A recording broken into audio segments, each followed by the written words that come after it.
एक अतिशय दुःखद बातमी समोर येते। मराठीतील प्रसिद्ध अभिनेत्री प्रिया मराठे हिचं निधन झालंय। वयाच्या अवघ्या 38व्या वर्षी तिने शेवटचा श्वास घेतलाय। तिच्या एक्झिटमुळे मराठी चित्रपट सृष्टीला मोठा धक्का बसलाय। मिळालेल्या माहितीनुसार प्रिया मराठे हिच्यावर कर्करोगाचे उपचार सुरू होते, त्याच दरम्यान तिचं निधन झाल्याची माहिती आहे। मीरा रोडमध्ये राहत्या घरात तिनं शेवटचा श्वास घेतला। वयाच्या अवघ्या 38व्या वर्षी एक तरुण अभिनेत्रीनं घेतलेल्या एक्झिटमुळे अनेकांना धक्का बसलाय।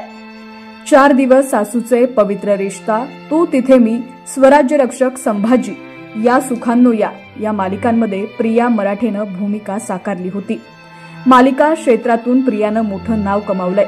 वयाच्या अवघ्या 38व्या वर्षी तिनं घेतलेल्या एक्झिटमुळे मराठी अभिनय क्षेत्रात शोककळा पसरलीय।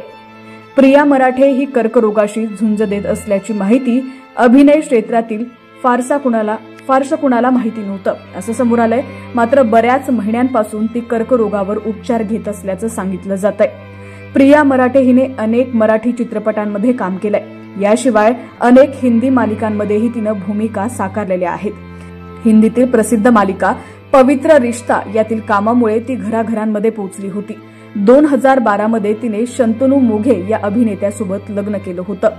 प्रिया मराठे हिचा पती शंतनू मोघे यानं स्वराज्य रक्षक संभाजी या मालिकेत छत्रपती शिवाजी महाराजांची भूमिका साकारली होती।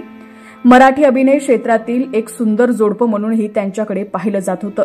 प्रिया मराठे या अभिनेत्रीनं पवित्र रिश्ता या मालिकेत मोठी भूमिका साकारली होती।